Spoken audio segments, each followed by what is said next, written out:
नमस्कार, मैं Neha MP news के खास सेगमेंट न्यूज़ रूम में आपका स्वागत करती हूं। आज हम आपसे इस न्यूज़ रूम में मध्य प्रदेश से जुड़ी तमाम छोटी बड़ी खबरों पर चर्चा करेंगे। तो चलिए न्यूज़ रूम की शुरुआत करते हैं। सबसे पहले सरकार प्रदेश में एक मेगा लेदर पार्क लगाने जा रही है। 250 एकड़ के क्षेत्र में लगने वाले इस पार्क में अधिकतम 100 यूनिट्स को जमीन दी जा सकती है। इसमें 2000 करोड़ रुपए से अधिक का निवेश हो सकता है।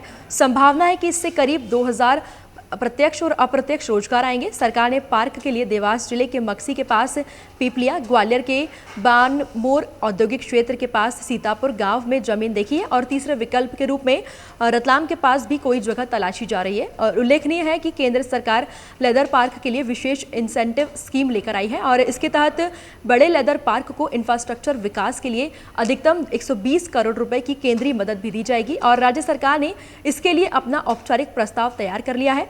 मुख्यमंत्री शिवराज सिंह चौहान के सामने इसे जरूरी संशोधन के लिए रखा जाएगा और उसके बाद इसे केंद्र सरकार को भेजा जाएगा।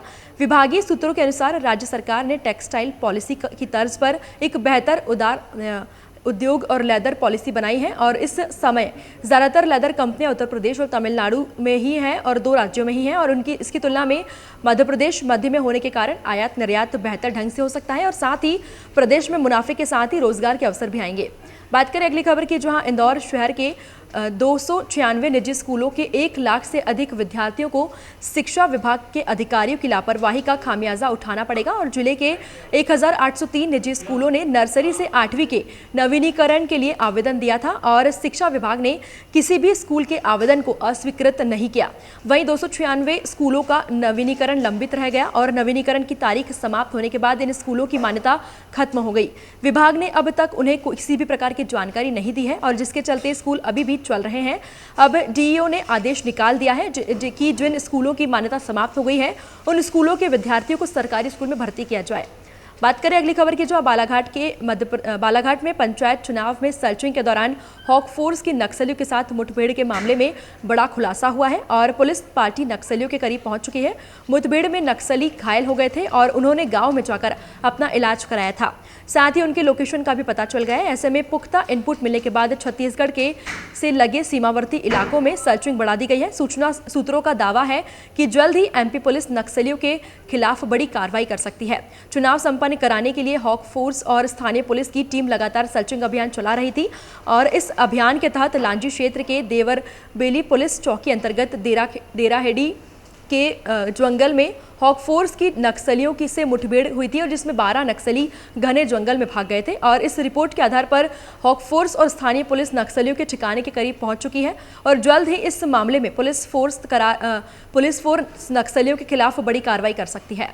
बात करें अगली खबर की, जहां केंद्र सरकार ने घरेलू बाजार में पेट्रोलियम प्रोडक्ट की बढ़ती कीमतों पर कंट्रोल पाने के लिए विंडफॉल टैक्स लगाती है और जिसे अब कम करने के लिए फैसला सरकार कर चुकी है। इससे पेट्रोल और डीजल समेत विमान ईंधन के निर्यात पर लगने वाले टैक्स भी कम हो चुके हैं। और बता दें कि सरकार ने गैसोलीन एक्सपोर्ट पर लगाई गई विंडफॉल टैक्स में 6 रुपये प्रति लीटर की लेवी को खत्म करने का फैसला लिया है। इतना ही नहीं, डीजल और विमान फ्यूल के निर्यात पर भी 2 रुपये प्रति लीटर की कटौती की है। इससे यह अंदाजा लगाया जा सकता है कि आने वाले समय में घरेलू बाजार में जनता को राहत देने के लिए केंद्र सरकार पेट्रोल और डीजल की कीमतों में भी कटौती कर सकती है। हालांकि अब देश में पेट्रोल और डीजल की कीमतों में कोई बदलाव नहीं किए गए हैं। बात करें अगली खबर की, जो मध्य प्रदेश में भोपाल, जबलपुर, नर्मदापुरम और मालवा निमाड़ में हो रही जोरदार बारिश से नर्मदा, ताप्ती, बेतवा, शिप्रा समेत कई छोटी बड़ी नदियां और नाले उफान पर हैं। मंदसौर के गरोट में पिछले 24 घंटे में सर्वाधिक 8 इंच बारिश हुई है। वरिष्ठ मौसम वैज्ञानिकों के मुताबिक अगले 3 दिन के लिए मानसून ग्वालियर, चंबल, बुंदेलखंड और बघेलखंड की ओर शिफ्ट हो गया है और इन इलाकों में अच्छी बारिश हो सकती है।